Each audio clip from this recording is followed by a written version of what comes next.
Bapa yang kami sembah dan kami muliakan di dalam nama Tuhan Yesus Kristus Allah, Tuhan dan Juru Selamat kami yang hidup. Terima kasih Tuhan untuk pagi hari ini. Tuhan masih berikan kami waktu dan izinkan kami boleh beribadah, memuji dan memuliakan nama Tuhan. Terima kasih Tuhan Yesus. Di dalam persoalan, di dalam tantangan hidup kami, Engkau tetap memberikan kekuatan dan semangat untuk kami semua jemaat-Mu GMI Makedonia untuk tetap setia beribadah kepada Tuhan. Karena kami percaya dan yakin bahwa Engkau adalah Allah kami yang hidup, yang menciptakan alam semesta ini beserta isinya dan berkuasa atas seluruh ciptaan-Mu. Terima kasih Bapa, kami hari ini akan mau mendengarkan kebenaran firman-Mu. Tuhan, tutup bungkus kami semua dengan Roh Kudus-Mu, agar firman ini boleh disampaikan dan kami semua para jemaat-Mu boleh mengerti dan diingatkan dan ditegur oleh kebenaran firman Tuhan ini. Berfirmanlah ya Bapa, kami siap untuk mendengarkannya. Haleluya, amin.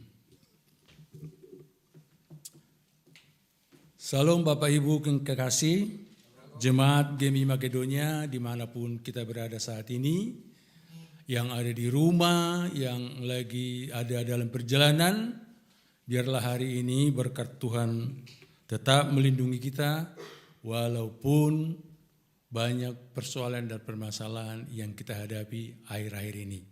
Tapi kita percaya bahwa bersama Tuhan kita Yesus Kristus yang hidup, kita boleh melalui semua persoalan dan tantangan, dan pada saatnya kita dimenangkan oleh Tuhan. Bapak Ibu yang kekasih, firman Tuhan hari ini kita akan mendengarkan kebenaran firman Tuhan dari Roma 8. Bagi Bapak Ibu, tolong dibuka Alkitabnya. Kita akan membaca firman Tuhan dari Roma 8 ayat 6 sampai dengan 11. Bapak Ibu boleh menyimak di dalam Alkitabnya, saya akan membacakan firman ini untuk kita. Begini, inilah firman Tuhan, Roma 8 ayat 6 sampai 11. Karena keinginan daging adalah maut, tetapi keinginan roh adalah hidup dan damai sejahtera. Sebab keinginan daging adalah perseteruan terhadap Allah. Karena ia tidak takluk kepada hukum Allah, hal ini memang tidak mungkin baginya. Mereka yang hidup dalam daging tidak mungkin berkenan kepada Allah. Tetapi kamu tidak hidup dalam daging, melainkan dalam roh, jika memang roh Allah diam di dalam kamu. Tetapi jika orang tidak memiliki roh Kristus, ia bukan milik Kristus. Tetapi jika Kristus ada di dalam kamu, maka tubuh memang mati karena dosa, tetapi roh adalah kehidupan oleh karena kebenaran.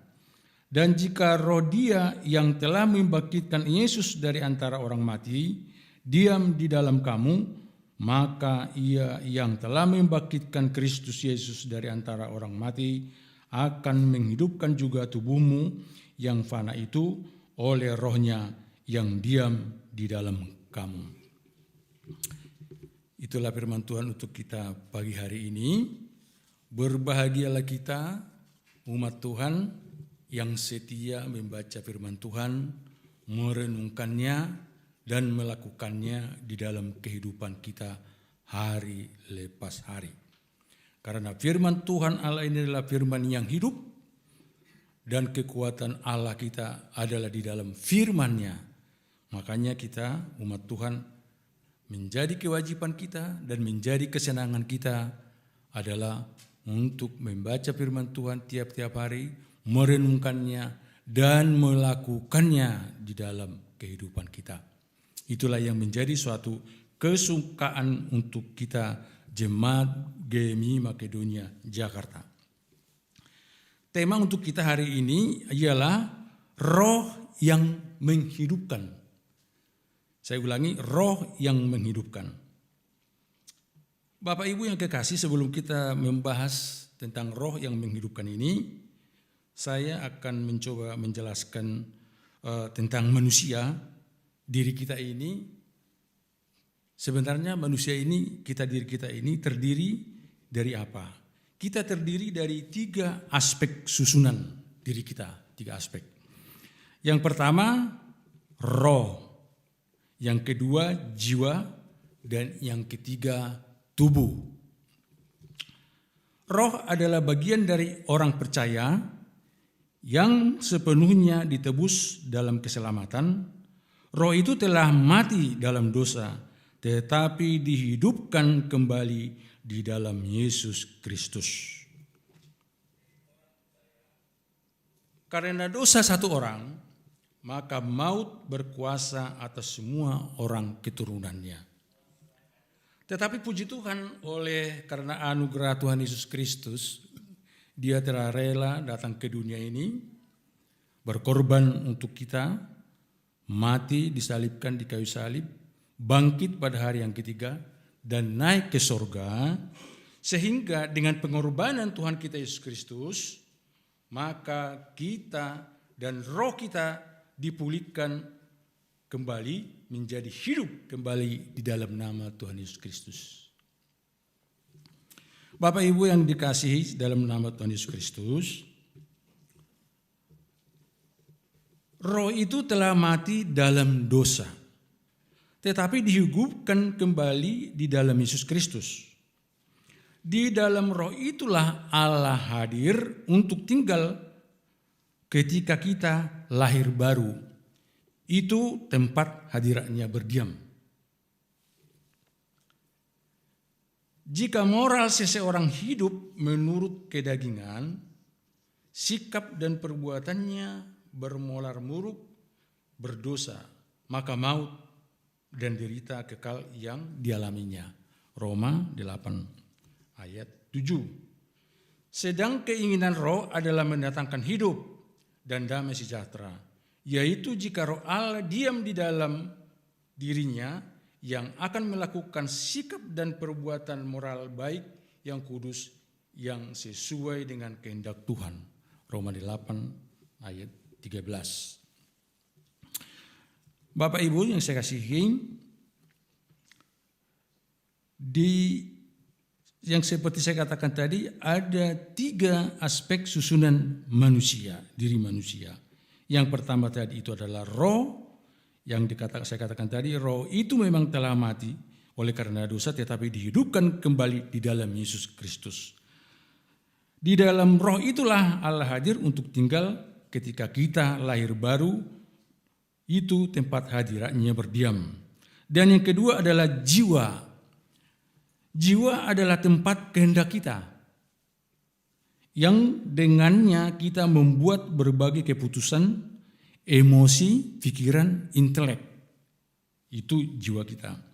Tubuh itu kita adalah tempat tinggal roh dan jiwa, sarana bagi 2 bagian diri kita yang tak terlihat, mengekspresikan diri dalam dunia yang terlihat saat ini, memanifestasikan keunikan dan keinginan kita. Jadi tubuh tanpa roh dan jiwa kita itu adalah mati. Ketika kita lahir baru, roh kita bukan jiwa atau tubuh kita yang secara langsung dilahirkan kembali. Tubuh kita seringkali masih perlu disembuhkan dan jiwa masih perlu diperbaharui dan dimerdekakan dari berbagai efek dosa dan iblis. Yohanes 6 ayat 63 mengatakan, rohlah yang memberi hidup. Daging sama sekali tidak berguna. Di dalam roh itulah hubungan kita terjadi dengan Tuhan, termasuk persekutuan kita dengan Bapa Surgawi. 1 Korintus 6 ayat 17, tetapi siapa yang mengikatkan dirinya pada Tuhan menjadi satu roh dengan Dia. Ketika Roh Kudus menjadi penguasa tinggal dalam hidup kita, maka hidup kekristenan kita harus selaras dengan nilai kerajaan Allah, dan untuk menghidupkan nilai-nilai kerajaan itu diperlukan usaha yang tekun untuk terus mengalahkan karakter manusia lama yang bertentangan dengan firman Tuhan. Galatia 5 ayat 17. Sebab keinginan daging berlawanan dengan keinginan roh, dan keinginan roh berlawanan dengan keinginan daging. Karena keduanya bertentangan, sehingga kamu setiap kali tidak melakukan apa yang kamu kehendaki. Roh Kudus menarik kita ke dalam persekutuan dengan Tuhan melalui Kristus. Roma 8 ayat 16, Roh itu bersaksi bersama-sama dengan roh kita bahwa kita adalah anak-anak Tuhan.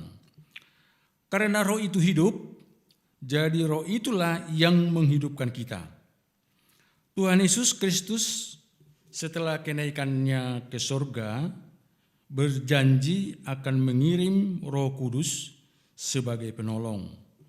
Kita baca di Yohanes 16 ayat 7, Yohanes 15 ayat 26, Yohanes 16 ayat 13 dan 14. Roh Kudus yang menghidupkan. Roh Kudus ini berasal dari bahasa Yunani, yaitu Parakletos, yang artinya penasehat.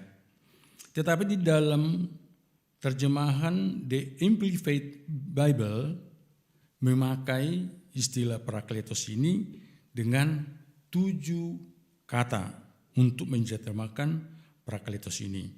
Yang pertama, penasehat, penghibur, penolong, pembela, pendua syafaat, pemberi kekuatan, pendamping. Sebagai penasehat,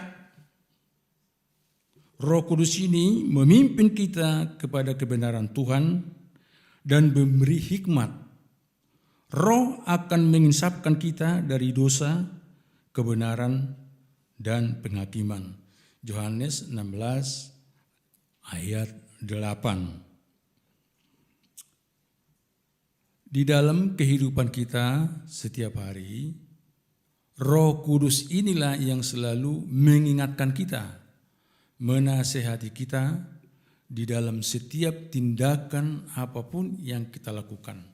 Mengingatkan kita apabila kita melakukan hal-hal yang tidak sesuai dengan firman Tuhan. Makanya disitulah bekerja Roh Kudus untuk mengingatkan kita dan untuk menasehati kita. Dan yang berikutnya sebagai penghibur. Tuhan kita adalah sang penghibur yang memberi penghiburan dalam setiap masalah. Roma 5 ayat 3 sampai dengan ayat 5. Sebagai penghibur, Roh Kudus ini yang selalu memberikan penghiburan kepada kita di mana kalanya kita mengalami suatu pergumulan dan permasalahan di dalam hidup kita. Dengan adanya Roh Kudus ini, dengan kita dekat dengan Tuhan kita, maka Roh Kudus ini akan memberikan penghiburan kepada kita. Itulah penghiburan yang sejati yang diberikan oleh Roh Kudus. Penghiburan yang diberikan oleh dunia ini atau oleh manusia itu adalah sementara, tapi penghiburan yang dari Tuhan melalui Roh-Nya yang kudus itu yang akan memulihkan kita dan menyejahterakan hidup kita. Dan yang berikutnya, yang ketiga adalah sebagai penolong. Dia memenuhi kita dengan kekuatan Tuhan untuk melakukan hal-hal bagi Bapa yang jauh melebihi kemampuan kita. Jadi di dalam menjalani kehidupan ini pun kita tetap akan beserta Roh Kudus dan akan bekerja untuk menolong kita di dalam setiap persoalan yang kita hadapi, termasuk seperti persoalan yang terjadi akhir-akhir ini di negara kita ini, begitu khawatirnya, begitu takutnya kita mendengar nama baru di 2020 ini, nama corona, yang membuat setiap keluarga dan anak-anak menjadi suatu hal yang menakutkan. Saya pikir kita juga manusia memang pasti ada rasa ketakutan dan rasa khawatir.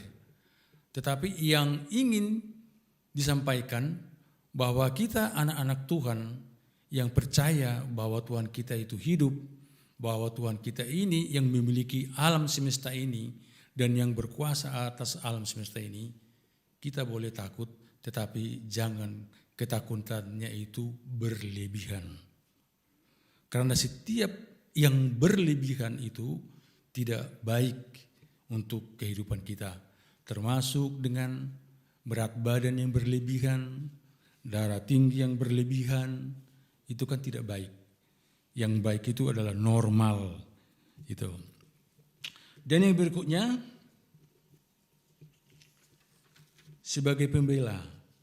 Sebagai pembela, Roh Kudus ini mengajukan pembelaan bagi kasus kita. Umpamanya seperti seorang pengacara membela kasus kliennya di hadapan hakim. Itulah yang dilakukan Roh Kudus atas nama kita di hadapan Bapa Surgawi. Ya. Dan yang berikutnya, sebagai pendua syafaat, Roh Kudus berdoa untuk kita. Roma 8 ayat 26 sampai dengan ayat 27. Di situ dikatakan, demikian juga Roh membantu kita dalam kelemahan kita, sebab kita tidak tahu bagaimana sebenarnya harus berdoa. Tetapi Roh sendirilah berdoa untuk kita kepada Allah dengan keluhan-keluhan yang tidak terucapkan, dan Allah yang menyelidiki hati nurani mengetahui maksud Roh itu, yaitu bahwa Ia sesuai dengan kehendak Allah berdoa untuk orang-orang kudus. Jadi Roh Kudus itu yang memberikan kita kemampuan untuk berkata-kata, menyampaikan keluhan dan permohonan kita kepada Tuhan. Itulah yang menuntun kita, mengajari kita supaya kita berdoa dengan benar dan yakin kepada Tuhan. Dan yang berikutnya, sebagai pemberi kekuatan, Dia menopang kita, memungkinkan kita untuk tetap bertahan menghadapi persoalan ini. Roh Kudus memberi kita kekuatan untuk bertindak berani bagi Tuhan, tidak peduli betapa penakutnya kita sebenarnya. Ya. Roh Kudus ini memberikan kekuatan kepada kita. Kalau kita baca cerita biografi para murid Tuhan Yesus, bagaimana kehidupan mereka di akhir pelayanan mereka, itu sangat luar biasa. Bagaimana mereka mengalami suatu penderitaan, suatu penyiksaan oleh karena nama Tuhan Yesus. Mereka dibunuh, mereka dilempari batu, mereka disalibkan. Itu yang dialami para rasul murid Tuhan Yesus sendiri. Tidak seberapa kan yang kita alami saat ini. Seperti salah satu contoh, Stefanus, seorang hamba Tuhan, dia sedang mengajar Injil, dia ditarik keluar, diseret, dilempari oleh orang-orang yang tidak mengenal Tuhan. Tetapi karena Roh Kudus itu memberikan dia kekuatan, dia tetap bertahan dan tetap kuat untuk mempertahankan imannya kepada Tuhan Yesus.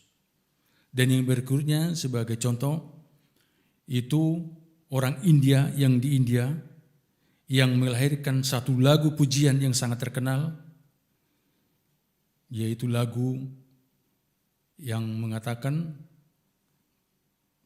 apapun yang terjadi, iman dia tetap kepada Yesus Kristus. Di dalam peristiwa itu, Dia ditarik oleh kepala suku dan seluruh warganya. Anaknya dibunuh. Terus ditanya, apa kamu menyangkal imammu? Dia tetap mengatakan bersama Yesus. Tetap dia bersama Yesus.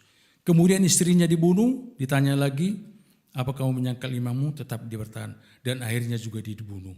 Tapi puji Tuhan, beberapa lama kemudian seluruh warga itu menjadi percaya kepada Tuhan Yesus Kristus. Dan yang terakhir, sebagai pendamping, Roh Kudus selalu ada di sisi kita. Firman Tuhan mengatakan, aku sekali-sekali tidak akan meninggalkan engkau. Kata firman Tuhan, kata Tuhan. Jadi Bapak Ibu yang terkasih dalam Tuhan Yesus Kristus, di dalam pembahasan kita hari ini, roh yang menghidupkan itu adalah 7 peran Roh Kudus itu untuk menolong kita dan menghidupkan kita, memberikan kekuatan kepada kita. Dan sebagai penutup, Bapak Ibu, kita mari sama-sama membaca 1 Tesalonika 5. Kita akan membaca 1 Tesalonika 5 ayat 23. Saya bacakan untuk Bapak Ibu semua. Semoga Allah damai sejahtera menguduskan kamu seluruhnya, dan semoga roh, jiwa, dan tubuhmu dipelihara sempurna dengan tak bercacat pada kedatangan Yesus Kristus Tuhan kita. Amin. Mari kita berdoa. Terima kasih Bapa, di dalam nama Tuhan Yesus Kristus Allah kami yang hidup. Kami mengucap syukur ya Tuhan untuk kebenaran firman-Mu hari ini. Tuhan, hamba memohon biarlah Roh Kudus-Mu yang hidup itu memeteraikan dan menjelaskan lebih dalam lagi kepada seluruh jemaat-Mu. Hamba-Mu terbatas ya Tuhan untuk menyampaikannya.